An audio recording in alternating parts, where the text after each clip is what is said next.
वायुलिंक जो है Indian air force ने स्थिर जैमर प्रूफ संचार के लिए वायुलिंक प्लेटफॉर्म विकसित किया। स्थिर जैमर प्रूफ संचार इंडियन एयरफोर्स ने, मतलब जो भी कुछ जैसे ट्रेन में प्लेन वगैरह कभी हाईजैक हो जाया करती थी ना, तो कैसे कहीं से उसको ट्रेस किया जाता था और हाईजैक कर ली जाती। तो उसने क्या किया, एक स्थिर जैमर प्रूफ संचार के लिए वायुलिंक प्लेटफॉर्म विकसित किया। वायुलिंक सिस्टम विमान की टक्कर को भी रोकता है, एक दूसरे से कोलाइजन को भी रोकता है, विमानों की टक्कर संघर्ष को भी रोकता है। इसका उपयोग सभी सेनाओं के द्वारा किया जाता है। वायुलिंक का जो उपयोग सभी सेनाओं के द्वारा किया जाता है। ठीक है, तो इसके बाद हम लोग एक चीज और देख लेते हैं।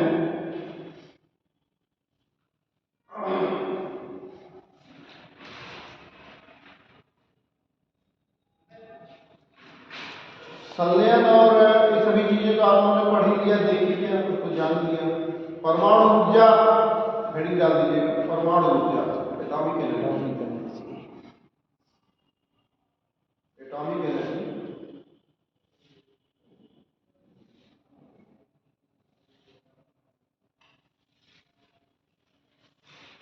परमाणु ऊर्जा का निर्माण रिएक्टर में परमाणुओं को विखंडित कर, परमाणु ऊर्जा का निर्माण रिएक्टर में परमाणुओं को विखंडित कर किया जाता है।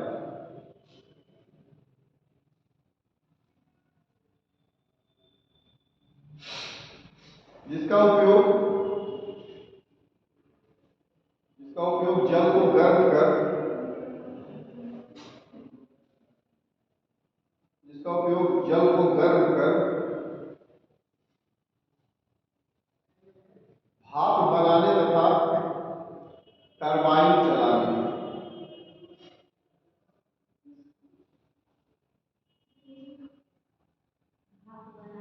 तथा टरबाइन चलाने और इस प्रकार बिजली उत्पन्न करने के लिए किया जाता है। तथा टरबाइन चलाने और इस प्रकार बिजली उत्पन्न करने के लिए किया जाता है।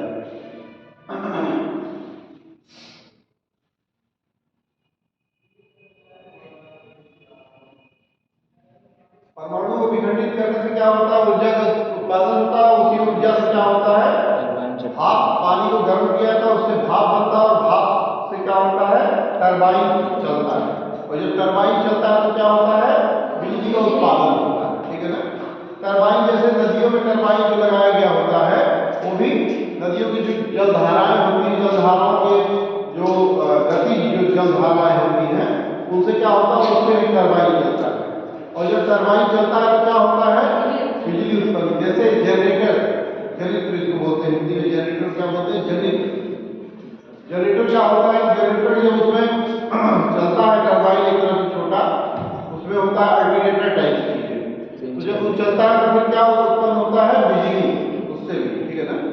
वैसे ही टरबाइन से, तो टरबाइन चलाने के लिए विशेष रूप से इसका उपयोग किया जाता है।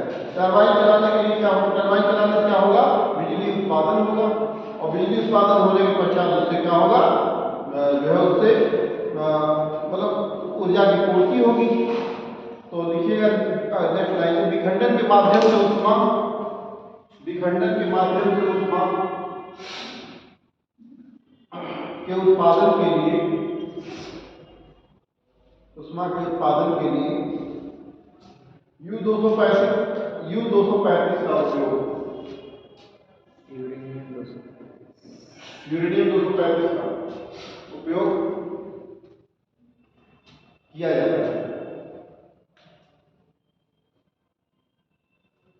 उत्सर्जन क्या है, उत्सर्जन हेडिंग डालिए, उत्सर्जन।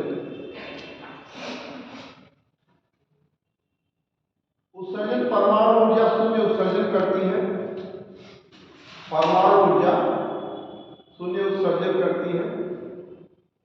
कभी कभी आप लोगों के परीक्षाओं में एक चीज और भी पूछता है कि जो ऊर्जा होती है ईंधन के रूप में, वो जैसे आपको उत्सर्जन के बढ़ते क्रम में और घटते क्रम में क्या किसके उत्सर्जन, उत्सर्जन का क्या मतलब, कार्बन का उत्सर्जन, ठीक है ना। उत्सर्जन से तात्पर्य यहाँ है कार्बन का उत्सर्जन। तो कार्बन का उत्सर्जन जो है ये ऐसी जो ऊर्जा है जिससे कार्बन का उत्सर्जन शून्य होता है, इससे कार्बन का उत्सर्जन नहीं होता है। तो हाइड्रोजन वो हुआ, हाइड्रोजन गैस हुई, या इस तरह की जो है जैसे नेचुरल गैस है, या ये है मतलब आपका न्यूक्लियर एनर्जी है, या फिर इसके अलावा सौर ऊर्जा है, मतलब जिसको कहते हैं नवीकरणीय, ठीक है ना, रिन्यूएबल एनर्जी, अक्षय ऊर्जा के रूप में जो है, ठीक है ना। तो ये सभी क्या है, इनसे कार्बन का उत्सर्जन नथिंग, जीरो के बराबर होता है। तो इससे उत्सर्जन का मतलब वही है। और देखिए क्या होता है, हाँ मैं बता रहा था कि जैसे ऊर्जा के भी जो वह है स्रोत है, तो कई चीजें आपको दे देगा। जैसे यहाँ दे देगा चारकोल, दूसरा दे देगा डीजल, पेट्रोल, और बहुत सारी चीजें दे देगा इस तरह से, और सीएनजी, फिर न्यूक्लियर मतलब परमाणु ऊर्जा। और ये पूछेगा आपसे कि कार्बन उत्सर्जन के हिसाब से इनको बढ़ते या घटते क्रम में, ठीक है ना। तो इसमें आप क्या करेंगे, अगर मान लीजिए कार्बन उत्सर्जित होने की दिशा में घटते क्रम में अगर हो, तो सबसे ज्यादा कार्बन उत्सर्जन इसमें से कौन सा होता है, तो आप जानते हैं चारकोल, फिर डीजल, फिर पेट्रोल, फिर सीएनजी, या ये जो है क्या नाम है न्यूक्लियर एनर्जी, सीएनजी, ये सब चीजें हैं। तो इसी हिसाब से आपको नवीकरणीय और अनवीकरणीय दोनों ऊर्जा स्रोतों को जानना होगा। नवीकरणीय ऊर्जा स्रोत में कौन कौन से ऊर्जा है बताइए, तो ये बताइए। पवन ऊर्जा है, पवन ऊर्जा, हाँ, ज्वारीय ऊर्जा, हाँ, भूतापीय ऊर्जा, भूतापीय ऊर्जा, हाँ ठीक, सौर ऊर्जा, सौर ऊर्जा जिसको हम अक्षय ऊर्जा के रूप में जानते हैं। और अनवीकरणीय ऊर्जा स्रोत कौन कौन से, जल विद्युत है, जल विद्युत, अनवीकरणीय ऊर्जा स्रोत जल विद्युत नहीं है भाई, ठीक है ना। जिससे कोयला वाला आता है, कोयला है, पेट्रोलियम है, ठीक है ना। और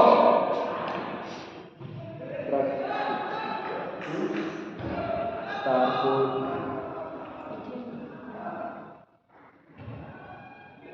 ये सब चीजें, पेट्रोलियम की सभी चीजें, ठीक है। तो उत्सर्जन लिखिए, कार्बन उत्सर्जन लिखिए, संपूर्ण कार्बन उत्सर्जन। परमाणु ऊर्जा शून्य उत्सर्जन करती है, इसमें कोई ग्रीन हाउस गैस या वायु प्रदूषक नहीं होते, इसमें कोई ग्रीन हाउस गैस या वायु प्रदूषक नहीं होते, या वायु प्रदूषक नहीं होते। और एक सबसे खास चीज देखिए, फ्रांस में बिजली बहुत सस्ती है। इसका वजह क्या है कि फ्रांस में यहाँ परमाणु ऊर्जा पर निर्भर सारी चीजें, जैसे बिजली वगैरह सारी चीजें किस पे है, परमाणु ऊर्जा पर डिपेंडेंसी है उसकी। भारत में क्या है, इतनी ज्यादा निर्भरता जो है सबसे ज्यादा कोयले वगैरह पे है निर्भरता। तो गर्मियों में आप लोग आए न्यूज में क्या देखते हैं कि कोयले की जो है खपत की वजह से कई शहरों की बिजली गुल रही है, ठीक है ना। तो जो पावर प्लांट होते हैं वो कैसे होते हैं, कोयले से संचालित होते हैं। जैसे आपका पारीक्षा पावर प्लांट, रोजा पावर प्लांट, यहाँ का ये है कौन सा, टाटा का, ये सभी कोयले पे चलने वाले, कोयले से आधारित पावर प्लांट्स हैं जो टरबाइन घुमाता है। कैसे कोयला मतलब क्या करता है ऐसा, कोयले को इस तरह की ईंधन को जो है जैसे ईंधन के रूप में इसका उपयोग करते हैं कोयले को। क्यों ईंधन के रूप में उपयोग करते हैं, क्योंकि पानी को गर्म करते हैं, भाप बनाते हैं, भाप से फिर क्या बनाते हैं, टरबाइन चलाते हैं, टरबाइन से फिर क्या होता है, बिजली का उत्पादन होता है, ठीक है ना। इतने सारे प्रोसेस होते हैं। तो परमाणु विखंडन वगैरह आप लोग जान ही लिया है, तो संलयन जान ही लिया है। हम लोग थोड़ा सा इसको देखेंगे कि एक बार मैं फिर से एक बार चर्चा इस चीज को कर दे रहा हूँ कि जैसे तत्व होता है, तत्व, उसके बाद छोटे छोटे परमाणु से तत्व कैसे बना होता है, छोटे छोटे परमाणुओं से परमाणु से और फिर इलेक्ट्रॉन प्रोटॉन न्यूट्रॉन उसमें पाए जाते हैं उसमें, ठीक है ना। उसके कक्षाओं में इलेक्ट्रॉन चक्कर लगाता है। दूसरा, परमाणुओं से मिलकर क्या बना होता है, अणु, और अणुओं से मिलकर क्या बना होता है, तत्व। तो इसे आपको कभी पूछा इस तरह से पूछ सकता है, परमाणु, अणु, तत्व, ठीक है, ये सारी चीजें। तो सबसे जो सूक्ष्म चीज है क्या है, परमाणु है। उसके बाद उससे बड़ा क्या है, अणु है, उससे बड़ा तत्व है। तो अणुओं के संयोग से क्या बनता है, तत्व बनता है। सबसे सूक्ष्म रूप क्या है, परमाणु है। अच्छा, जो जल बनता है, जल H2O, जिसको कहते हैं H2O, H2O क्या है, दो परमाणु हाइड्रोजन का और एक परमाणु ऑक्सीजन का, दोनों मिलकर क्या बनाते हैं, एक प्रकार का तत्व बनाते हैं। जो तत्व क्या है, जल, ठीक है। तो जैसे H2O के परमाणु से मिलकर बना है, जल के अणु किससे बने, H और O के परमाणु से मिलकर बना है। तो इसी प्रकार से जो है संलयन की प्रक्रिया होती है। तारापुर, देखिए तारापुर क्या है, तारापुर नाम सुने हैं आपने, तारापुर भारत का प्रथम परमाणु विद्युत उत्पादक रिएक्टर, इसको पॉइंट मार्क बना के अपना एक स्पेशल स्टार मार्क बना के लिखेगा। भारत का प्रथम परमाणु विद्युत उत्पादक रिएक्टर, भारत का प्रथम परमाणु विद्युत उत्पादक रिएक्टर तारापुर में 1969 में स्थापित हुई। तारापुर में 1969 में स्थापना हुई इसकी, 1969 में तारापुर, ठीक है। उसके बाद है, किसके सहयोग से इसको बनाया गया, संयुक्त राज्य अमेरिका के, यूएसए के सहयोग से, यूएसए के सहयोग से, यूएसए। उसके बाद रावत भाटा, रावत भाटा क्या है, सबसे बड़ा पावर रिएक्टर, सबसे बड़ा पावर रिएक्टर 1972 में स्थापना हुई इसकी। रावत भाटा में सबसे बड़ा पावर रिएक्टर 1972 में, रावत भाटा सबसे बड़ा परमाणु रिएक्टर 1972 में। और किसके सहयोग से हुआ, ये कनाडा के सहयोग से विकसित किया गया इसको, कनाडा के सहयोग से, कनाडा के सहयोग से, ठीक है। फिर कलपक्कम, कलपक्कम, कलपक्कम नहीं, कलपक्कम जो है बंदरगाह, बंदरगाह, हाँ। प्रथम स्वदेशी पावर रिएक्टर कलपक्कम में, प्रथम स्वदेशी पावर रिएक्टर की स्थापना की गई 1989 में, 89 में, प्रथम स्वदेशी पावर रिएक्टर 1989 में, 1989 में।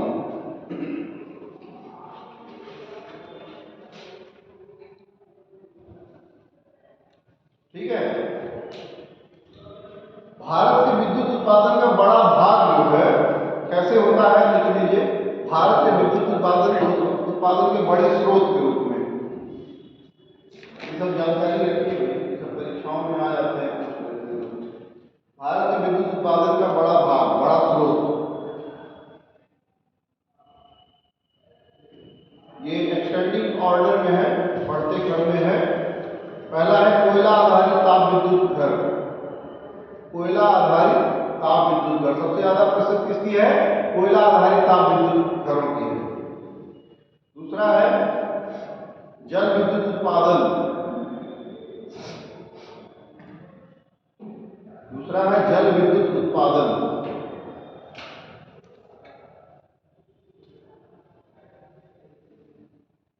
जल विद्युत उत्पादन। अगला है गैर पारंपरिक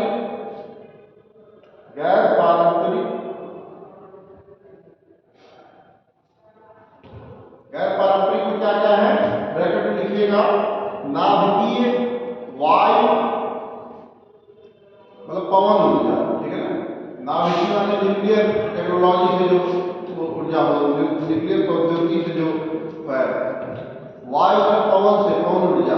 उसके बाद है ज्वारीय तरंगों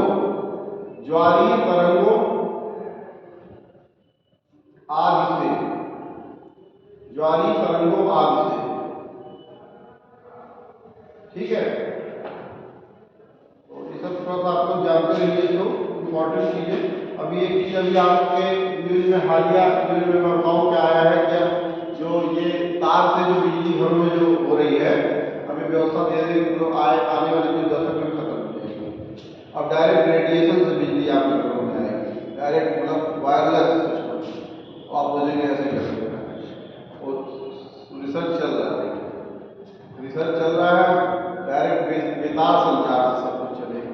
बिजली सारी जो व्यवस्थाएं हैं और बेतार संचार से कैसे, जो होने वाली जो वहाँ पे संलयन प्रक्रिया है, वहाँ पे ऊपर सूर्य के पास, तारों के पास, उस तरह से जो है संलयन प्रक्रिया से एक प्रकार से रेडिएशन आएगा और एक एंटीना पे वो कैच किया जाएगा सिग्नल के रूप में, और फिर वहाँ से जो है लोगों को डिस्ट्रीब्यूट किया जाएगा बिजली।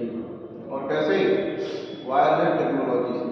लेकिन इस पर अभी तो रिसर्च चल रहा है, शुरू हो गया है, काफी समय से चल रहा है, लेकिन मतलब अब आगे की तरफ मूव कर रहा है, अच्छे काम कर रहा है। उसका रिसर्च बड़ी तेजी से चल रहा है। मतलब मुझे लगता है कि उम्मीद है कि आने वाले लगभग 1.5-2 दशक में वो शुरू हो जाएगा। 2 दशक मतलब 20 वर्ष। तो हमको लगता है कि 50, 45, 40 वर्ष तक जाते जाते हो जाएगा ऐसी व्यवस्था।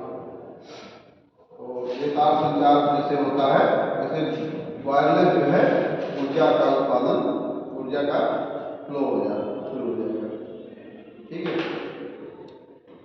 तो इसके बाद जो है कुछ चीज़ें हैं, मैं सोच रहा हूँ कि आपको परमाणु भट्ठी बताने से पहले और क्या क्या चीज़ें हैं वो सब मैं बता दूँ, छोटी छोटी चीज़ें जिससे। अच्छा लिख लीजिए, there are 4 types of fundamental forces. मुख्य रूप से 4 प्रकार से फंडामेंटल फोर्सेज, बल, कौन से बल हैं देख लीजिए। फंडामेंटल जो फोर्सेज हैं, फंडामेंटल जो फोर्सेज हैं 4 प्रकार के हैं। एक तो है मजबूत नाभिकीय बल,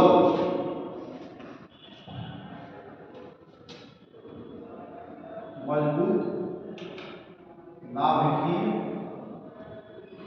बल,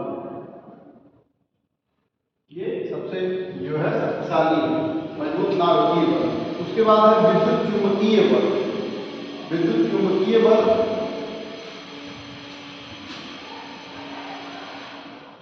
विद्युत चुंबकीय बल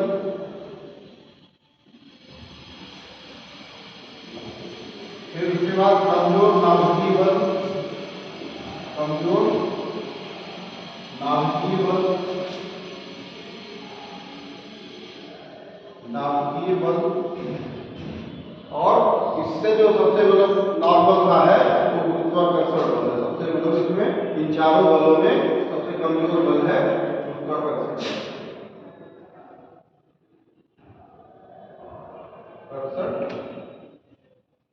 अब आप सोचिए कि मजबूत नाभिकीय बल कितना बड़ा, कितना एटॉमिक मतलब न्यूक्लियर एनर्जी जो है कितना तगड़ा फोर्स है, मतलब गुरुत्वाकर्षण से भी तगड़ा फोर्स, तगड़ा जो है बल है इसको। ठीक है, तो इसको आप लोग जान लीजिए। कभी कभी परीक्षाओं में सभी चीजें आ जाती हैं कि इसमें से बताइए कि कौन सा सबसे ज्यादा मजबूत है। जैसे इसको बोलते हैं स्ट्रॉन्ग न्यूक्लियर फोर्स, लिखना चाहेंगे अंग्रेजी में स्ट्रॉन्ग न्यूक्लियर फोर्स। फिर उसके बाद दूसरे चुंबकीय बल आप जान रहे हैं इलेक्ट्रोमैग्नेटिक फोर्स। फिर उसके बाद वीक वीक नाभिकीय बल मतलब न्यूक्लियर फोर्स, फिर ग्रेविटेशन। ठीक है ना, ये लगभग पूछ ही लेता है ये जो है। अच्छा, रेडियो एक्टिविटी की खोज किसने किया भाई, बताइए। रेडियो एक्टिविटी की खोज किसने किया? ऑप्शन तो नहीं, यही तो याद होना चाहिए भाई। Henry Becquerel. हेनरी बैकरल, सब चीजें आपको याद होना चाहिए। याद है सर, भूल जाता है। ऑप्शन सुनने पर याद आ जाता है। याद रखिए जो इम्पोर्टेंट चीज है। ये और क्या बच रहा है आप लोगों के लिए? तो नाभिकीय रिएक्टर और हेडी डालिए। नाभिकीय रिएक्टर के बारे में समझिए कि नाभिकीय उत्पादन होता कैसे है, क्या क्या चीजें इसमें प्रोसेसिंग होती है, इसको पहले आप समझ लीजिए। ठीक है, हटा दे इसको।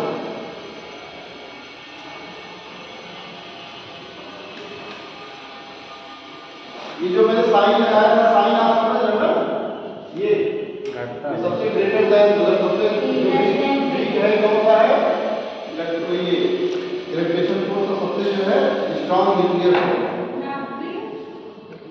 नाभिकीय reactor, nuclear reactor, nuclear reactor,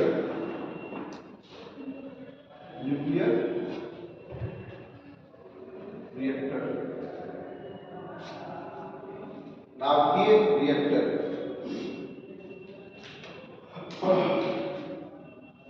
नाभिकीय रिएक्टर पहले आप लोग लिख लीजिए, फिर मैं समझाता हूँ। ठीक है ना, तो इसमें लिखिए यूरेनियम 235 के नाभिक पर, यूरेनियम 235 के नाभिक पर U-235, इसका जो परमाणु भार है क्या है, 235। यूरेनियम 235 के नाभिक पर न्यूट्रॉन की बमबारी करते हैं, न्यूट्रॉन की बमबारी करते हैं, बमबारी करते हैं। परिणाम स्वरूप अभिक्रिया शुरू हो जाती है, परिणाम स्वरूप रिएक्शन शुरू हो जाता है। बमबारी करने के पश्चात रिएक्शन शुरू हो जाता है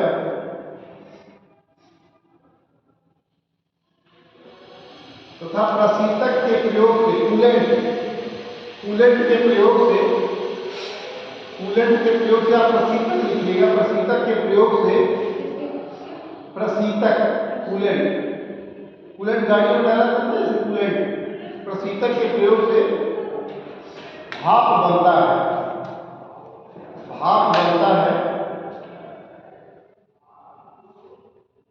तथा भाप से टरबाइन चलता है, तथा भाप से टरबाइन चलता है,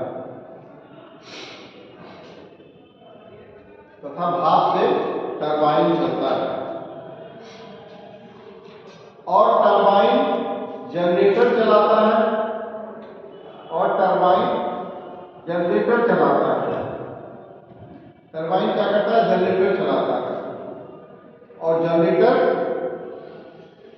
चलाता है, और जनरेटर बिजली उत्पन्न करता है। जैसे आपके यहाँ जनरेटर होते हैं ना छोटे वाले, वैसे जनरेटर घरों में जो जनरेटर्स होते हैं उसी टाइप का जनरेटर, वहाँ पे बड़े बड़े जनरेटर्स होते हैं।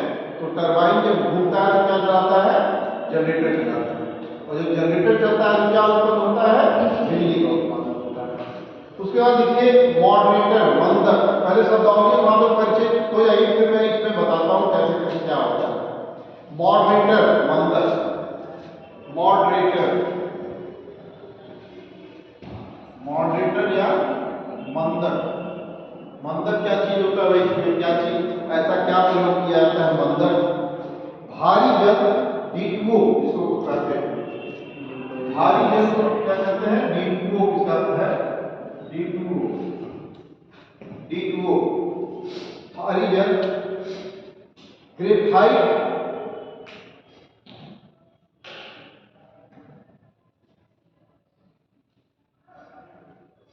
ऑक्साइड,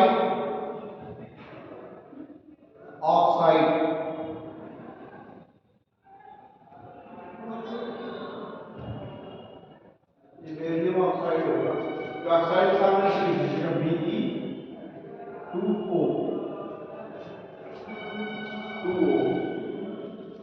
न्यूट्रॉन की गति को कम करते हैं, न्यूट्रॉन की गति को कम करते हैं।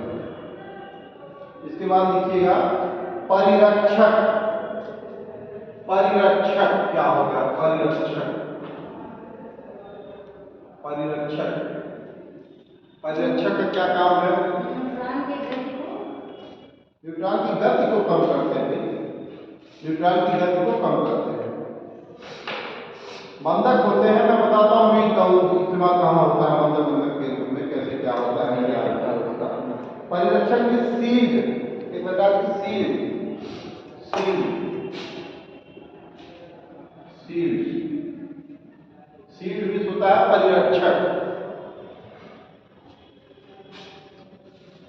यह सामान्यतः कंक्रीट की मोटी दीवार, यह सामान्यतः कंक्रीट की मोटी दीवार, आरसीसी ब्रैकेट में लिखेंगे आरसीसी, कंक्रीट की मोटी दीवार। जो आप लोग सुनते हैं आरसीसी की वो छत लगी है, वो कहते हैं आरसीसी की छत लगी, ईंट की नहीं लगी, आरसीसी की लगी है। वो मतलब होता है रेनफोर्स्ड, उसका फुल फॉर्म होता है रेनफोर्स्ड सीमेंट कंक्रीट। नोट कर लीजिए, बहुत जरूरी चीज है। आरसीसी होता है उसका मतलब होता है reinforced cement concrete, concrete RCC वही होता है रेनफोर्स्ड सीमेंट कंक्रीट। आरसीसी का बना होता है, का बना होता है ताकि विखंडन के परिणाम स्वरूप, ताकि विखंडन के परिणाम स्वरूप निकलने वाले, विखंडन के परिणाम स्वरूप निकलने वाले विकिरण रिएक्टर, निकलने वाले विकिरण रिएक्टर से बाहर न निकल सके। परिणाम स्वरूप निकलने वाले विकिरण, हो गया विकिरण, रिएक्टर से बाहर न निकल सके, रिएक्टर से बाहर न निकल सके। उसके बाद है शीतलक, कूलेंट। अभी बीच में चर्चा में आया था शीतलक, कूलेंट या शीतलक। शीतलक क्या चीज है? शीतलक का क्या उपयोग है भाई? सामान्य जल, इसी में लिखिएगा सामान्य जल H2O, इसको कहते हैं सामान्य जल को क्या? H2O, जल का क्या फॉर्मूला है? H2O। फिर भारी जल D2O, और इनको ब्रैकेट्स में लिखिएगा, भारी जल D2O, और द्रव सोडियम, लिक्विड सोडियम,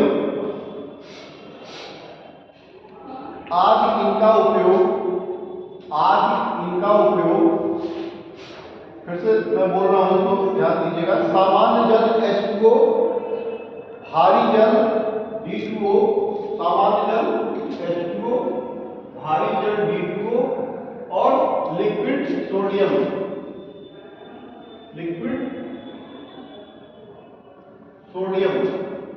ठीक है, इन तीनों को क्या करते हैं? इनको शीतलक के उपयोग में लाते हैं। आदि इनका उपयोग विखंडन प्रक्रिया के परिणाम स्वरूप, सोडियम आदि इनका उपयोग विखंडन प्रक्रिया के परिणाम स्वरूप रिएक्टर के गर्म हो जाने के बाद, रिएक्टर के गर्म हो जाने के बाद इसे ठंडा करने हेतु किया जाता है, ठंडा करने हेतु किया जाता है। इसके बाद है नियंत्रक, नियंत्रक इज कंट्रोलर, नियंत्रक माने कंट्रोलर, नियंत्रक। नियंत्रक क्या चीज है? न्यूट्रॉन अवशोषण, न्यूट्रॉन अवशोषण न्यूट्रॉन को क्या करे, जो एब्जॉर्ब कर ले, अवशोषित कर ले। बोरान कैडमियम की छड़ें, बोरान होता है और कैडमियम की छड़ें, न्यूट्रॉन अवशोषक बोरान कैडमियम की छड़ें जो कि न्यूट्रॉन को अवशोषित कर लेता है, जो कि न्यूट्रॉन को अवशोषित कर लेता है। ठीक है ना। अब इनके सभी पार्ट्स तो आप लोग जान ही है और हम थोड़ा सा एक स्ट्रक्चर बना के आपको कुछ चीजें बताना चाह रहे हैं। देखिए, देख लीजिए कैसे इसका क्या है, कार्य कैसे किया जाता है। जैसे एक जो मैंने बताया आप लोगों को, कंक्रीट की जो होती है आरसीसी की जो एक चैम्बर बना हुआ होता है, इस तरह से चैम्बर बना होता है, जिसमें यूरेनियम 235 जैसे तत्वों को क्या किया जाता है, इसमें न्यूट्रॉनों की बमबारी की जाती है, बमबार्डमेंट किया जाता है इसमें न्यूट्रॉनों का, इसके नाभिक में। और इसके नाभिक में जब न्यूट्रॉनों बमबार्डमेंट किया जाता है तो यहाँ से मैंने जो बताया ना, सीकर वगैरह जो होता है, फिर भाप यहाँ से आती है, यहाँ पे और फिर एक टरबाइन होता है। टरबाइन में जाने के बाद भाप क्या करता है, टरबाइन को चलाता है, और फिर टरबाइन जब चलता है तो टरबाइन से ही कनेक्टेड क्या होता है, एक जनरेटर होता है यहाँ पे,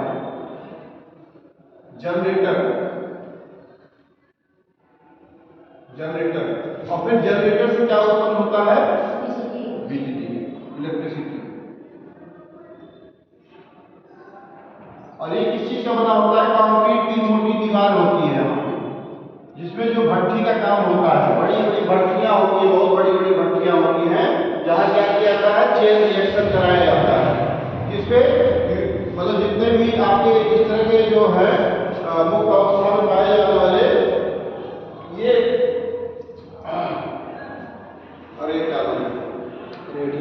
रेडियोएक्टिव एलिमेंट्स, इस तरह के रेडियोएक्टिव मैं भी बताता हूँ कौन कौन से रेडियोएक्टिव एलिमेंट्स हैं और उनके अभिक्रियाशीलता का विभाग में डिसऑर्डर में लिखा दूंगा। तो इस तरह से सबसे जो शुद्ध रूप से यूरेनियम 235 होता है रेडियोएक्टिव एलिमेंट के रूप में, सबसे शुद्धतम रूप में ये पाया जाता है।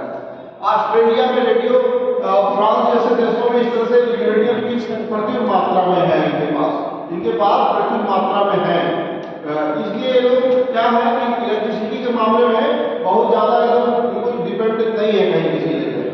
इनके पास जब ऊर्जा का उत्पादन हो रहा है, मैंने भी आपको बताया, जिक्र किया कि फ्रांस में क्या है कि जो ऊर्जा है इलेक्ट्रिसिटी में बड़ा ही सस्ता है। क्यों है, जैसे आपके यहाँ डाटा सस्ता है, डाटा सस्ता क्यों है, क्योंकि आपके यहाँ ऐसे लोग हैं जिनके पास कई लेवल के, मतलब 3 टियर तक के, फर्स्ट टियर, सेकेंड टियर और थर्ड टियर तक के सारी जो व्यवस्था है इस चीज के डाटा को लाने के लिए, डाटा को लाने की जो व्यवस्था है, जो इनके वायर जो फैले हुए हैं वो इनके पास सारी व्यवस्था है, जैसे रिलायंस जैसी कंपनी। तो क्या है, आपके यहाँ डाटा सस्ता है। इसी प्रकार से आपके यहाँ अभ्रक बहुत ज्यादा मात्रा में पाया जाता है। अभ्रक के सारे काम जैसे प्लाई वगैरह जो होते हैं ना, ये किसके बने होते हैं, अभ्रक के बने होते हैं, ठीक है ना। और भी प्रेस का फिलामेंट, ये क्या होता है, अभ्रक का बना होता है। प्रेस का जो टंगस्टन, वो जो प्रेस होता है, प्रेस का जो वो होता है वो अभ्रक का बना होता है।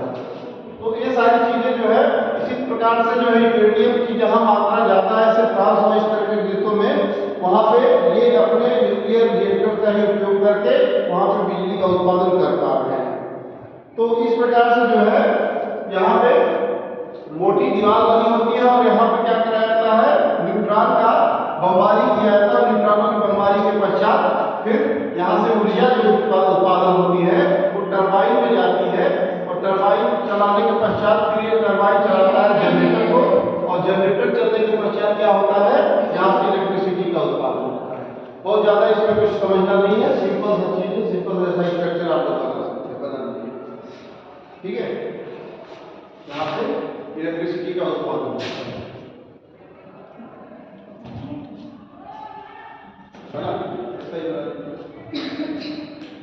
ठीक है। सिंपल सा प्रोसेस है।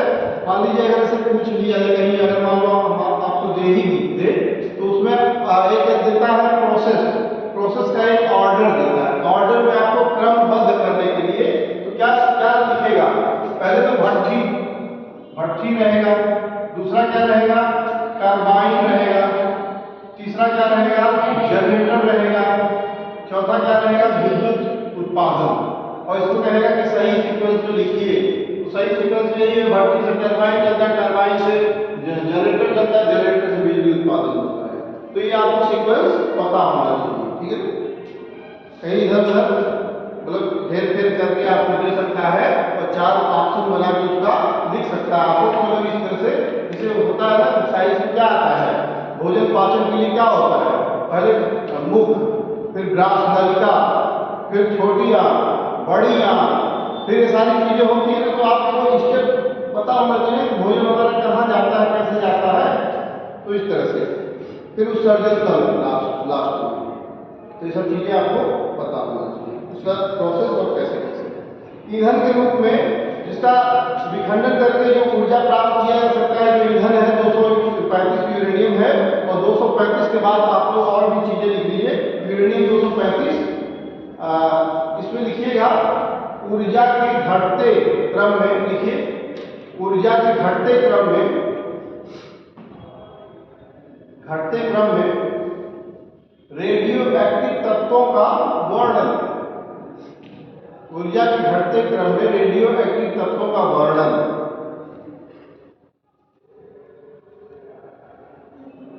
ठीक है ना। तो सबसे अधिक क्रियाशील क्या है?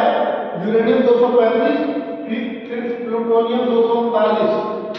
यूरेनियम 235, प्लूटोनियम 239, फिर उसके बाद प्लूटोनियम 239 के बाद है यूरेनियम 233, 233 U-233 जिसका एटॉमिक नंबर है, एटॉमिक मास है 233, परमाणु भार है।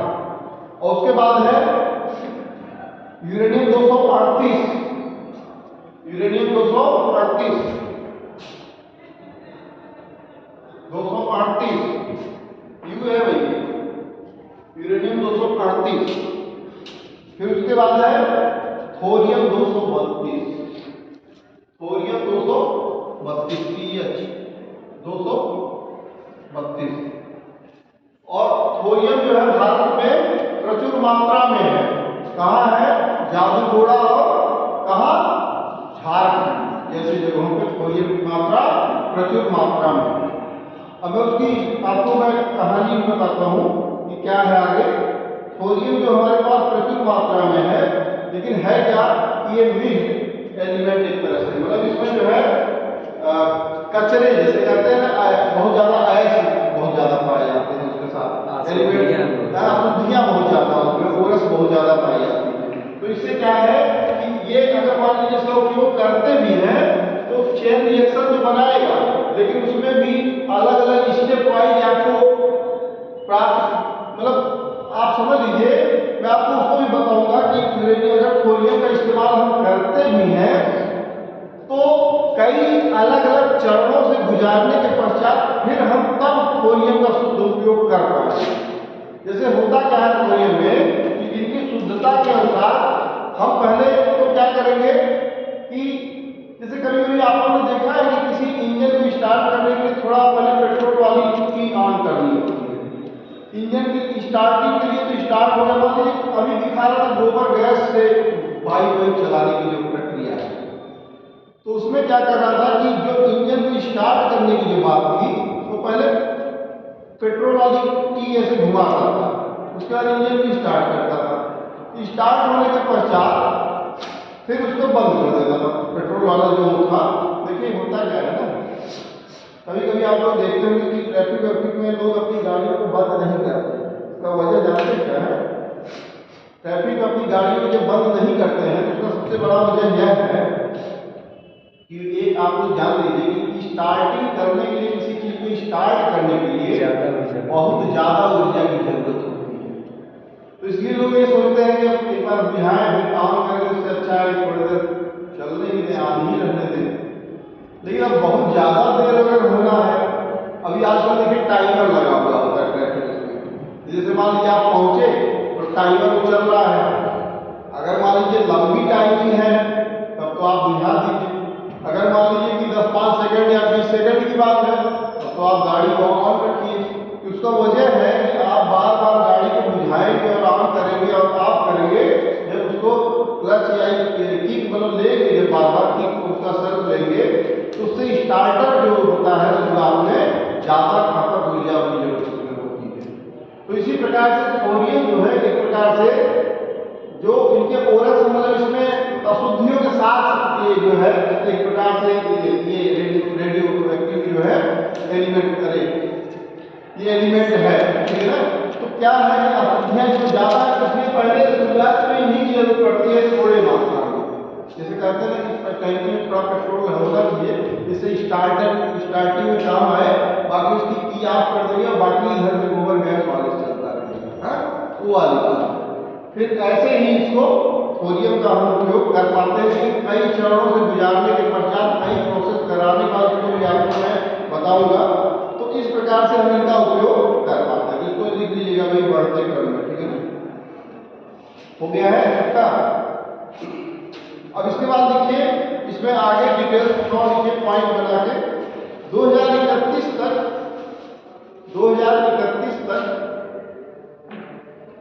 22,480 मेगावाट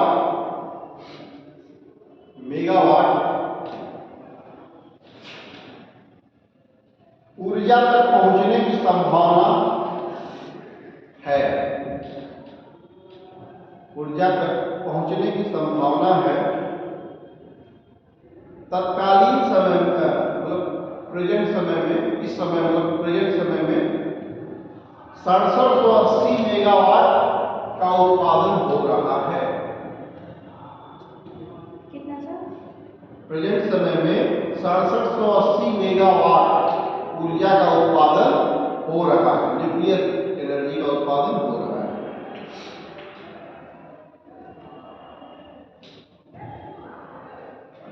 भारत के संदर्भ में लिखिएगा, भारत के संदर्भ में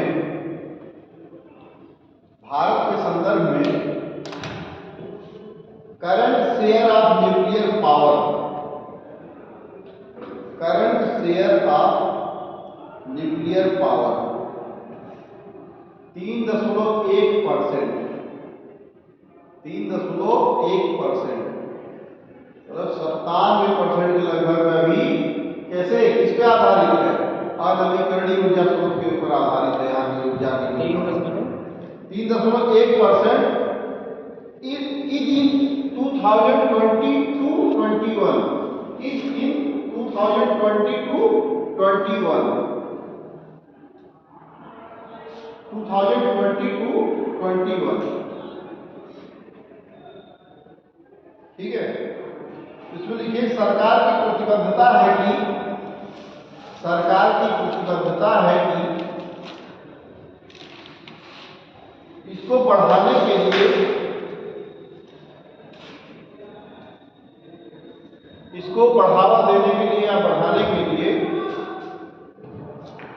कुल 22 रिएक्टर हैं, 22 रिएक्टर्स हैं, जिससे 6780 मेगावाट MW इसको बोलते हैं, MW 60 में मेगावाट तो 60 में लिख सकते हैं MW, 6780 मेगावाट विद्युत उत्पादन हो रहा है। 6780 मेगावाट उत्पादन हो रहा है। एक काम करिए आप लोग जो है इसमें कहीं से कुछ डॉट लग गया है, 31% है भाई, 31% है, क्योंकि अभी तो मान लीजिए 22,480 में 6700 का उत्पादन तो हो ही रहा है ना, तो एक प्रकार से 31% 3 पॉइंट हटा दीजिएगा, इसको 31 पूरा बनाइएगा, 31%, ठीक है ना, 31% ठीक है। जब 6700 मेगावाट का विद्युत उत्पादन हो ही रहा है तो मतलब वही हुआ ना कि लगभग 31% के नियर अबाउट का उत्पादन हो रहा है, ठीक है। चलिए एक चीज और लिख लीजिए, इंपॉर्टेंट जो है 10 न्यूक्लियर पावर रिएक्टर्स विश्व, लिखिए हेडिंग डाल के 10 nuclear power reactors with some important facts है, तो बिल्कुल याद है, इसमें कोई इंपॉर्टेंट सब बिल्कुल कायदे से इसको पढ़ लीजिएगा कि जहां साइंस एंड टेक्नोलॉजी है, इस तरह की चीजें नवीकरणीय और अनवीकरणीय ऊर्जा स्रोतों के बारे में पूछेगा, इसमें ये पूछ लेगा। और विशेष रूप से जो है पिछले कई परीक्षाओं में पूछी हुई ये सारी चीजें हैं, ये डाटा है, बहुत इंपॉर्टेंट फैक्चुअल डाटा है। 10 nuclear power reactors with 8000 megawatt, 10 nuclear power reactors with 8000 megawatt are under construction, are under construction।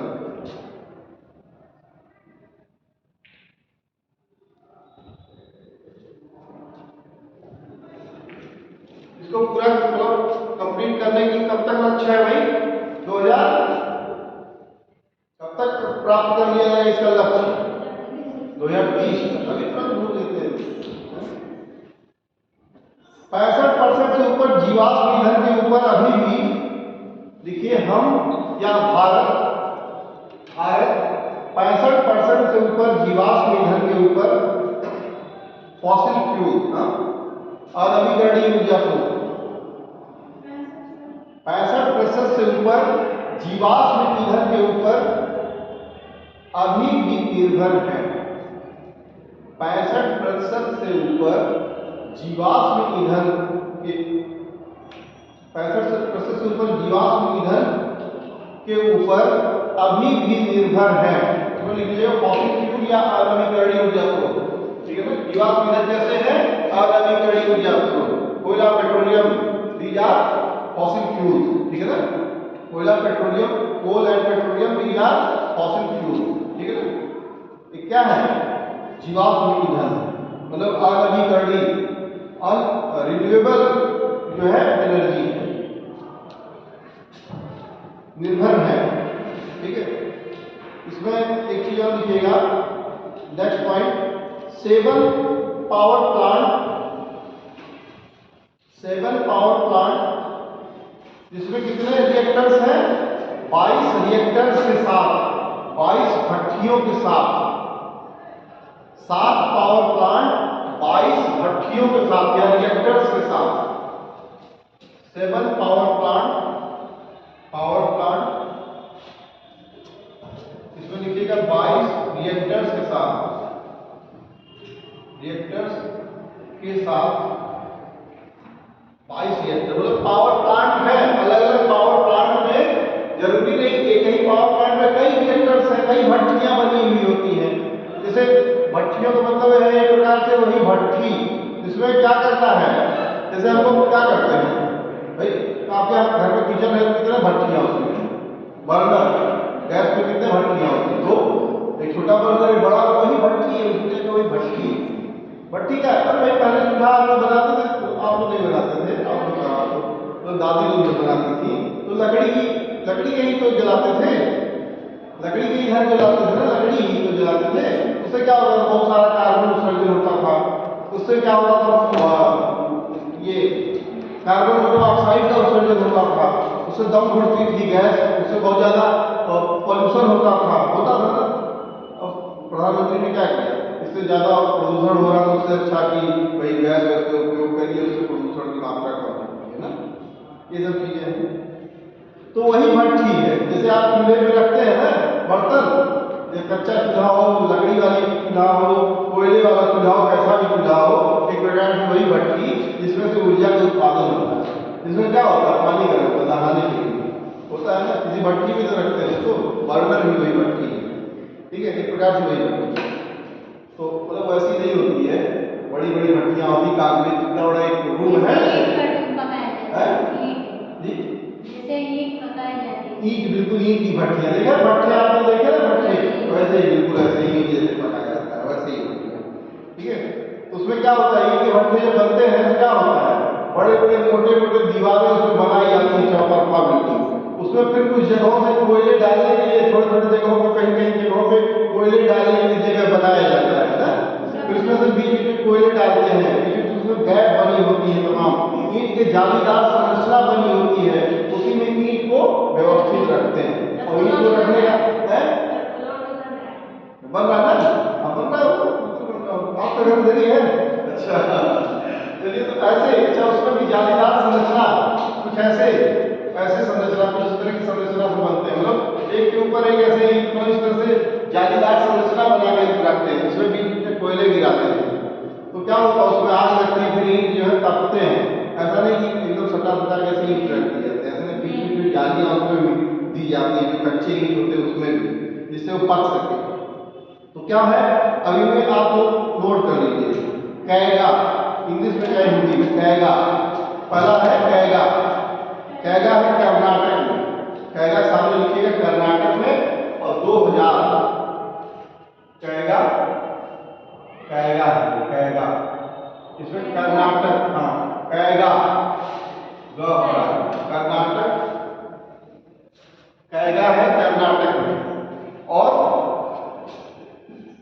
2000 स्वदेशी, मतलब सन 2000 में क्या हुआ, निर्मित हुआ सन 2000 में।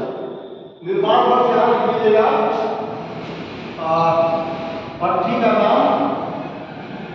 का नाम और स्थान, और यहाँ लिखिएगा स्थापना वर्ष, ठीक है, ये सब लिख लीजिएगा। और सहयोग से, स्थापना वर्ष क्या लिखिएगा, सहयोग से निर्मित,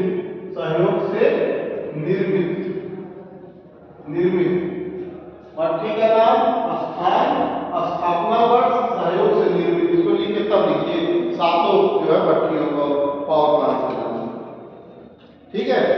तो क्या है, कैगा है कर्नाटका में, सन 2000 में इस्टेब्लिश किया गया, और स्वदेशी है।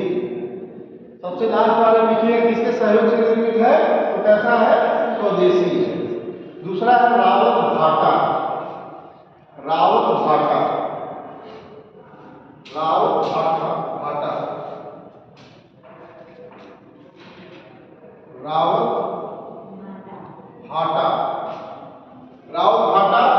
ये कहाँ है, राजस्थान में। ये सब पूछता है, बहुत इंपॉर्टेंट है, इसको सब नोट करते जाइए। 1973 में स्थापना वर्ष है, और कनाडा में जो है, कनाडा के सहयोग से इसको वहां स्थापित किया गया। 1973 में कनाडा के सहयोग से स्थापित किया गया। बहुत कम आप लोग इधर उधर नोटिस के मिलेंगे, बहुत ढूंढने के बाद मिला है। अच्छा, 72-73 है, तो मान के चलिए 72 लिखा थे, और यहाँ 73 है, तो 72 में उसकी स्थापना हो गई, 73 में स्थापना, चलो दीजिए, दोनों कोई दिक्कत नहीं, 72-73 दोनों लिखिए। कभी ऐसा होता है ना कि लास्ट मूवमेंट में उसके रहता है वर्ष में, तो अगले में ही चला जाता हो, 72-73 ही चलने दीजिए, कोई दिक्कत नहीं। फिर तारापुर, अगला है थर्ड वाला, तारापुर है महाराष्ट्र में, तारापुर लिख दें क्या, क्या लिखेंगे, तारापुर है महाराष्ट्र में, ठीक है। 1969 में 1969 में अमेरिका के सहयोग से,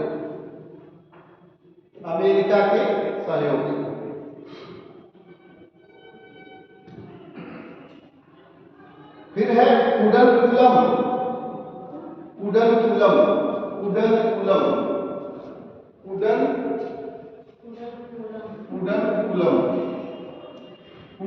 पावर प्रोजेक्ट इसको बोलते हैं, कुडनकुलम पावर प्रोजेक्ट। कुडनकुलम तमिलनाडु में,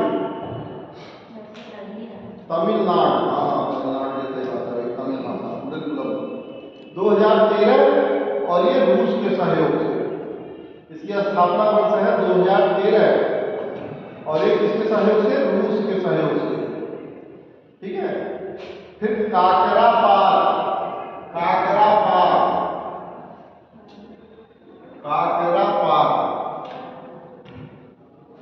काकरा पार्क कहाँ है?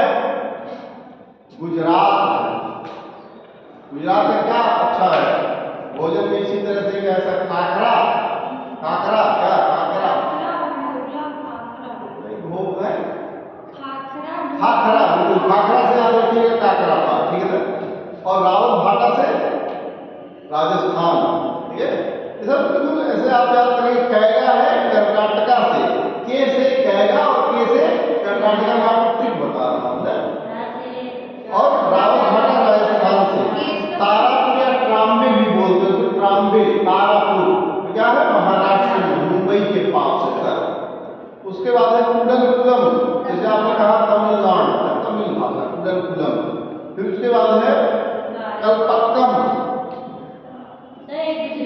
अच्छा, गुजरात 1992 में इसकी स्थापना है और ये भी स्वदेशी है, ये भी स्वदेशी है। किस सन में से बना है? किस सन में स्थापित हुए थे? 1992 किस सन में? 1992 स्वदेशी। फिर कलपक्कम है, कलपक्कम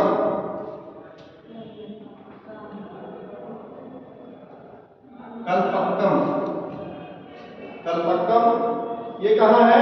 तमिलनाडु में। कुडलकुलम और कलपक्कम दोनों तमिलनाडु में है। थोड़ा सा हमको इस पे डाउट है, चलिए 1984 लिख लीजिए, स्वदेशी है 1984 स्वदेशी। 1984 इसका स्थापना वर्ष स्वदेशी है। फिर नरोरा है, नरोरा कहाँ है? उत्तर प्रदेश में है नरोरा, नरोरा नरोरा नरोरा है उत्तर प्रदेश में। Power plant Narora.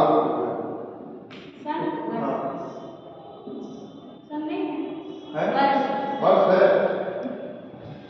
1991 और ये भी कैसा है? स्वदेशी है। ये भी है स्वदेशी, 1991 में स्वदेशी है। और इसमें सबसे हाईएस्ट एनर्जी वाला अगर कभी बाई चांस आपसे पूछ लेता है तो ये कौन सा है? कुडलकुलम वाला सबसे हाईएस्ट एनर्जी वाला है, सबसे ज्यादा वहां ऊर्जा का उत्पादन होता है कुडलकुलम। उसी सामने नोट कर लीजिएगा, सबसे अधिक ऊर्जा उत्पादन। अगला पॉइंट या तो बना के लिख लीजिए, इनमें सबसे अधिक ऊर्जा उत्पादन कुडलकुलम तमिलनाडु में होता है, ठीक है। ठीक है, देखिए भारत का कमर्शियल न्यूक्लियर पावर प्रोडक्शन, एक पॉइंट बना के लिखिएगा, इंपॉर्टेंट पॉइंट है। भारत का commercial nuclear power production, commercial nuclear power production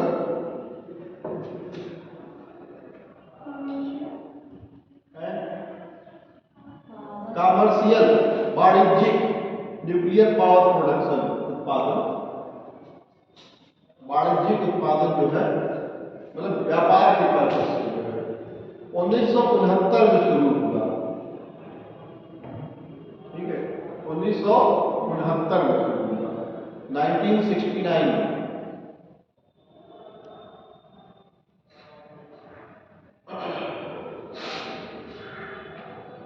अब आप लोग एक इंपॉर्टेंट चीजें और लिखिए। नेक्स्ट जो हेडिंग है 3 stage civilian nuclear program of India, 3 stage civilian nuclear program of India. अब सिविलियन जो मतलब अभी तक तो मान लीजिए ठीक है, तो ऊर्जा आवश्यकता की पूर्ति के लिए मतलब थी जो वाणिज्यिक रूप से कब हुआ 1969 में, लेकिन उसके बाद जो है सिविलियन मतलब ऊर्जा के उत्पादन के लिए से जो लोग हैं मतलब पब्लिक है, जनता है, उनके सिविलियंस के लिए तो 3 stage civilian nuclear program note कर लीजिए। 3 stage civilian nuclear program, nuclear program, nuclear program doctor Bhabha के द्वारा 3 स्टेज में, डॉक्टर भाभा के द्वारा 3 स्टेज में इलेक्ट्रिसिटी प्रोड्यूस करने की या बिजली उत्पादन करने की प्लानिंग थी। डॉक्टर भाभा के द्वारा, डॉक्टर भाभा के द्वारा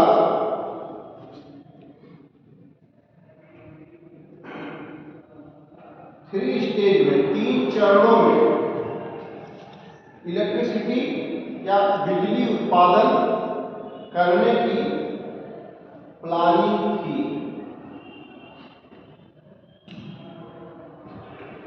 परंतु भारत अभी पहले चरण में ही है, पहले चरण में ही है।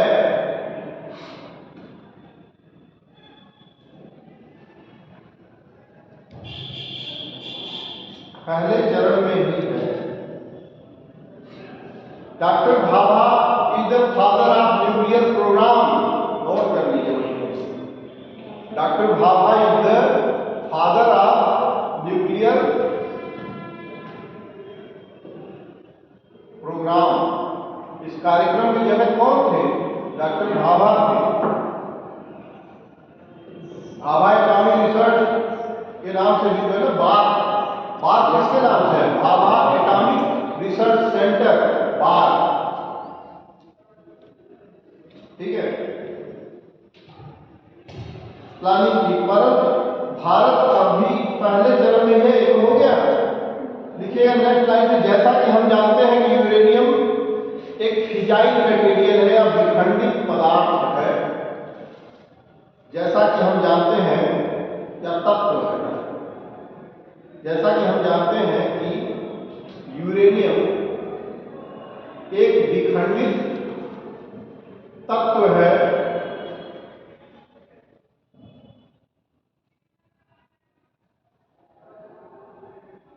परंतु थोरियम क्या है? थोरियम विखंडित पदार्थ नहीं है, ये भी, परंतु थोरियम विखंडित पदार्थ नहीं है। भाई सिंपल सी बात है, जब आपके पास मान लीजिए गीली लकड़ियां हैं या उस टाइप की लकड़ियां हैं जो बहुत अच्छी से, उसमें कार्बन की मात्रा उससे ज्यादा नहीं है, ठीक है ना, तो आप क्या करते हैं? जैसे मान लीजिए आपको अलाव जलाना होगा ठंडे में, आपने वो प्लास्टिक जला के जलाया है उसको अलाव, या कुछ ऐसी ज्वलनशील चीज उस पर गिरा के तब जलाया है, जला, मान लीजिए जल रहा होगा, तो क्या किया आपने? उसको जलाने के लिए पहले किसी चीज की सहायता दिए होंगे ना आप लोग। जैसे मान लीजिए माचिस से जलाए, छुआए तो बुझ जा रहा है, छुआए बुझ जा रहा है, इधर का कभी लग रही है जोर से, तो क्या करते हैं आप? प्लास्टिक इकट्ठा करेंगे, उसको जलाएंगे, या फिर थोड़ा सा केरोसिन, थोड़ा सा बाइक में जगह जो पेट्रोल निकाल रहा है उसमें गिरा दिए, भंग से मारे पकड़ और जो जलने लगा, धीरे धीरे उठा के उसके ऊपर और सारी लकड़ियां सब कुछ रखने लगे, जलना शुरू हो गया। तो शुरुआती जब हुई शुरुआत तो कहाँ से हुई? किसी ज्वलनशील पदार्थ से ही तो हुई। जब फिजाइल मटेरियल है ही नहीं तो जरूरत कहाँ से पड़ी? 3 स्टेज। अब आप समझिए, हुआ ऐसा क्या कि भारत जो है इसमें एनर्जी में शामिल होने से किसने मना किया? भारत को किसने अड़चन पैदा किया, उत्पन्न किया? चाइना। एनर्जी क्या है? Nuclear supplier group. Nuclear supplier group में, समूह में शामिल नहीं हो पा रहा है भारत। उसकी देर सबसे बड़ा जो कारण है कौन है? चीन है। जैसे वहां से प्रस्ताव पास होता है यूएनओ से, वैसे ही क्या करता है चीन, वहां पर वीटो शक्ति प्रयोग कर देता है, वीटो निषेध पावर का प्रयोग कर देता है, किनको जरूरत नहीं। तो वहां से न्यूक्लियर सप्लायर ग्रुप में ये शामिल ही नहीं हो पा रहे हैं। अब न्यूक्लियर सप्लायर ग्रुप में वे सभी राष्ट्र जो विकसित राष्ट्र हैं सभी शामिल हैं। अब आप समझिए, न्यूक्लियर सप्लायर ग्रुप में जब शामिल हो जाएगा भारत, तो यहां से समस्त प्रकार के आदान प्रदान, कैसे? जैसे वेपन्स, किससे संबंधित? न्यूक्लियर वेपन्स, न्यूक्लियर से संबंधित सारे आदान प्रदान। जैसे हमारे यहाँ यूरेनियम तो है नहीं, हमको आयात करना पड़ेगा। तो एक यूरेनियम क्या है? एक प्रकार से न्यूक्लियर टाइप का मटेरियल। अब न्यूक्लियर मटेरियल है, एक फिजाइल मटेरियल है, विखंडित होने वाला पदार्थ है, जिससे हम क्या बना सकते हैं? न्यूक्लियर ऊर्जा। जैसे भारत ने जब अपना चाहे पोखरण परमाणु परीक्षण किया तो भारत का यह सिद्धांत था कि नो फर्स्ट यूज की पॉलिसी उसने अपनाई। भारत का क्या सिद्धांत था कि उसने कहा कि नो फर्स्ट यूज की पॉलिसी के आधार पर हमें अपना लिखित दस्तावेज चाहिए। भाई हमको जो भी हम बना रहे हैं पहले अपने दागेंगे, लेकिन ये चीजें हम तब तक अपने कसम प्रतिबद्धता नहीं खाते कि हमको पता चल कोई मारता रहे हम बैठे रहे नहीं, हम यूज नहीं करेंगे। अगर हमारे ऊपर किसी ने हमला कर दिया तो पक्का हम भी उसको छुड़ा देंगे, माचिस हो जाए या भूले जाओ, हम भी अपना पटाखा दागेंगे। अगर हमारा पड़ोसी ने शुरुआत किया तो पक्का हम भी अपना पटाखा दागेंगे। जब हम अपना पटाखा दागेंगे तो छिड़छिड़िया नहीं, बहुत भीषण वाला भयंकर वाला उड़ा देगा, पाकिस्तान साफ कर देगा तो वाला है। तो न्यूक्लियर एनर्जी में शामिल तो नहीं हो पा रहा है। इसका वजह है चाइना जो अपने वीटो पावर का प्रयोग कर रहा है। अब वीटो पावर का प्रयोग कर रहा है, नहीं तो हम भी जो है कैसे होते किसी चीज में पीछे थोड़ी ना। भारत एक प्रकार से आयातक की श्रेणी में हथियारों की आयात भी अपने आप का स्थान रखता है। देखिए तमाम जो अभी राफेल आया है फ्रांस से, ये क्या किया, धड़ाधड़ मोदी जी ने तमाम राफेल लगा दिया, लोग सब संपन्न हो गए। अब शक्ति संपन्नता हमारे पास है, कायदे अच्छी खासी, हम दूसरे तीसरे नंबर पे इस समय शक्ति संपन्नता। लेकिन क्या है मामला उसमें कि ये जो है बार बार अड़चन आ रहा है, न्यूक्लियर सप्लाई रूप में हमको शामिल होने से रोक रहा है। लेकिन उसके बावजूद भी हमारे पास बहुत सारे ऐसे संधियां हैं जिनसे हम क्या कर रहे हैं, जिनसे हम अपने हथियारों को दे रहे हैं। जैसे हमारे यहाँ से आयात के साथ साथ अब हम जब से मेक इन इंडिया कार्यक्रम लॉन्च हुआ तब से हम क्या कर पा रहे हैं, अपने यहाँ से बने हुए DRDO के और बहुत सारे जो हमारे संस्थान हैं, जैसे DRDO के अलावा ये जो छोटे कॉम्बैट हेलीकॉप्टर जो बनाता है, कौन है भाई जो बनाता है, HAL, हाँ HAL है, DRDO है, इस तरह से बहुत सारे जो हमारे बन रहे हैं मेक इन इंडिया के तहत, इनको हम क्या करें, सप्लाई भी करें, पैसा भी लेंगे ना, उससे बेचेंगे जब अपना सामान, तो हमारे देश की क्या होगी, GDP में ग्रोथ होगी, है GDP में ग्रोथ होगी, जो बेचेंगे अपना सामान निर्यात करेंगे। तो कुछ छोटे छोटे पॉलिसी के तहत, छोटे छोटे जो है संधियों के तहत, शर्तों के तहत हम उसको बेच पा रहे हैं, आयात निर्यात कर पा रहे हैं। लेकिन फिजाइल मटेरियल होने के नाते यूरेनियम को जो है हम आयात नहीं कर पा रहे हैं। इधर उधर तरीके से हर कोई अपना मंगाता करता रहता है, लेकिन क्या है, अब देखिए उसका भी कारण है। भाई सिंपल कहाँ चला गया, ये सिंपल सी बात है, जो हमारे ही मदद से होके जाना है। अब आप सोच लीजिए कि जिस शहर के मदद से आप निकलते हैं, आपकी गाड़ी जाती है तो वहाँ के अगर 4-6 लड़के निकलते हैं या नगर पालिका क्या करते हैं, टैक्स वसूलती है, तो इधर से जा रहे हो तो टैक्स दे जाओ, होता है ना। वही बगल से यहीं से सबको निकलता है, तो कभी किसी को पकड़ दिया जाए थोड़ा दे दो, क्योंकि एनर्जी में शामिल है। तो अब यूरेनियम की हमारे पास आपूर्ति, तो इन्होंने क्या किया, डॉक्टर होमी जहांगीर भाभा ने, इन्होंने कहा कि हम अपने थोरियम का इस्तेमाल करेंगे, लेकिन कैसे करेंगे, 3 चरणों में। कैसे 3 चरणों में, पहले हम एक बार आग भड़काएंगे, कैसे भड़काएंगे, यूरेनियम से। उसके बाद मैं आपको चरणों को बताऊंगा तो आप समझ पाएंगे। फिर उसके बाद उससे कुछ ऊर्जा उत्पादन होगी, फिर आगे वो और चेन रिएक्शन बनाएगा, फिर उसमें हम कुछ और चीजें डाल देंगे, फिर उसके बाद भाई थोड़ा पेट्रोल छुआए मान लीजिए डाले, फिर उसके बाद थोड़ा जला होगा, फिर अच्छी वाली लकड़ी के ऊपर रखें, अच्छी वाली लकड़ी जले तो अच्छी वाली लकड़ी थोड़ी जला, और जितना खरपतवार पूरा कवाड़ उसको रख दिए, बढ़िया तैयार हो गया ना। तो ऐसे ही लास्ट में हम क्या करेंगे, तीसरे चरण में थोरियम डालेंगे, तो थोरियम का उपयोग करके हम उसको, फिर वो फिजाइल मटेरियल अपने आप बन जाए, उसमें से ऊर्जा उत्पादन शुरू हो जाएगा। लेकिन उससे सिर्फ एक दिक्कत होगी, क्या दिक्कत होगी, दिक्कत यह होगी कि ये बहुत ज्यादा मतलब वायु प्रदूषण, क्योंकि इसमें अशुद्धियां बहुत ज्यादा है। तो इसलिए भारत ने अपनी दलील दिया, अपने तरफ से कहा भारत में या तो हमको शामिल करो, या तो वही थोड़ी बहुत उपयोग करेंगे, फिर ये मत चिल्लाना कि तुम्हारे यहाँ बहुत ज्यादा प्रदूषण हो रहा है, ये मत हल्ला हो। अगर हमको एनर्जी शामिल नहीं की तो हमारे जो सिविलियंस जो ऊर्जा के पारंपरिक ऊर्जा के रूप में अगर हम उसका उपयोग नहीं कर पाए अपने, देखिए 2 चीज होती है। जब NPT या PTBT या CTBT इन सब पे भारत दस्तखत करने से मना कर दिया। एनपीटी क्या है? Nuclear proliferation treaty. नोट कर लीजिए, 1968 में एक्ट में लिखवाया था, आप लोग लिखे होंगे। न्यूक्लियर प्रोलिफरेशन ट्रीटी लिख लीजिए। एनपीटी क्या है? Nuclear proliferation treaty, NPT, nuclear proliferation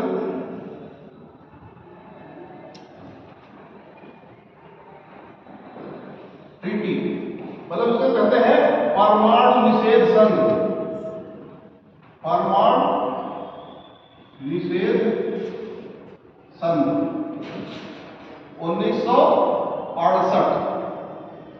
ठीक है, सबसे पहले ये आया। उसके बाद फिर आया पीटीबीटी, partial test bed treaty, पीटीबीटी, partial test bed treaty, पीटीबीटी, partial मतलब आंशिक, पार्शियल PARTIAL है ना, partial test bed treaty, treaty, partial test bed treaty के तहत क्या किया? अटल जी ने जो पोखरण परमाणु परीक्षण सेकंड वाला किया वो पार्शियल टेस्ट बेड ट्रीटी के थ्रू किया था, पीटीबीटी के थ्रू किया था। कैसे किया था? उन्होंने ऐसे जमीन में ऐसे खुदवाया जगह और फिर ऐसे मतलब ऐसे जाके फिर ऐसे घुस गया जमीन, मतलब बाहर ना। अच्छा, उस समय जानते क्या हुआ था? वहां आम लोगों से पूछिए, पोखरण के आसपास में रहने वाले लोगों से, क्या समझते हैं? लगभग उस कई जिले के लोगों से पूछिए तो वो कहते हैं कि एकदम बिल्कुल थरथरा गई थी धरती, एकदम थरथरा जाएगी, अंदर विस्फोट कोई कर रहा है। अब आप मान लीजिए कोई जंगले के अंदर वो बड़का बड़कवा कर डाल के और कहीं चुरा को फेंक दे कहीं, तो आपका घर तो थरथरा उठेगा, हड़बड़ा के हम लोग जो अंदर सोए रहे हैं हड़बड़ा भाग के देखने क्या होगा ना, कैसे पूरी बिल्डिंग एकदम वही हाल हुआ, समझ रहे ना? तो इस टाइप से पार्शियल टेस्ट बेड ट्रीटी, पीटीबीटी के थ्रू जो है उन्होंने उसको टेस्ट किया जमीन के अंदर। वो देखे होंगे आप लोग, जैसे जब वो लोग महान संत लोग जो वो लेते हैं, क्या कहते हैं उसको, मतलब क्या कहते हैं उसको, जब समाधि देते हैं उनको पहले से मिट्टी के गहराई में खोदा जाता है, फिर अंदर ऐसे गहराई में उनके ऊपर से सब लग के जाएंगे ना, मतलब उनको ऐसे नीचे खोदा जाता है। देखिए उनको ऐसे खोदा जाता है, ऐसे खोदा जाता है, फिर इसमें थोड़ा सा ऐसे अंदर पड़ रहा है, मतलब ऊपर से मिट्टी ये पूरा है और इसी बैठा दिया जाता है आराम सुरक्षित पड़े हुए और उसको ढक दिया जाता है मिट्टी डाल मरे रहते सवाल है। जब सवाल में उनको बांध होने मांगा पौधे दिमाग में बैठा के हाथ में बांध के और चार उनकी कमर में पत्थर से बांध दिया तो जल बांध दिया तो है मरे रहते। बहुत ऐसे संत महात्मा होते थे जो जानते थे कि हम मरने के स्टेज में हैं, तो उनको क्या करते थे, उनके चेले इशारा करते थे चलो, तो वो चेले क्या करते थे, जिंदा उंगलियां पानी डालते थे और उसके बाद उसमें कुछ समय बाद अपने शरीर प्राण छोड़ देते थे और छोड़ देने के बाद मतलब उनको जल अपना निपटा देते। तो देखिए फर्स्ट स्टेज में क्या था, नेचुरल यूरेनियम यूज करेंगे। देखिए फर्स्ट स्टेज में नेचुरल यूरेनियम यूज करेंगे, जो यूरेनियम 235 टाइप की जो चीजें हैं डिजाइन मटेरियल। और सेकेंड स्टेज में प्लूटोनियम 239 का प्रयोग करेंगे। सेकेंड स्टेज में प्लूटोनियम 239, हाँ पीएफ या पीई, प्लूटोनियम 239 का प्रयोग करेंगे। और थर्ड स्टेप में यूरेनियम 233 का उपयोग करेंगे। थर्ड स्टेज यूरेनियम 233 का उपयोग करेंगे। ठीक है, तो चलिए अब हम इसका जो हुआ है मतलब स्टेज वार हम बाद में दिखाएंगे। बहुत सारे इनके अलग अलग लेवल के इनके रिएक्टर्स हैं, रिएक्टर्स के बारे में हम बताएंगे और बाकी इसमें और हमको लगता नहीं है कुछ बच रहा है, ठीक है ना। और बाकी कुछ और एग्रीमेंट वगैरह होंगे इससे संबंधित, तो वो सब भी आपको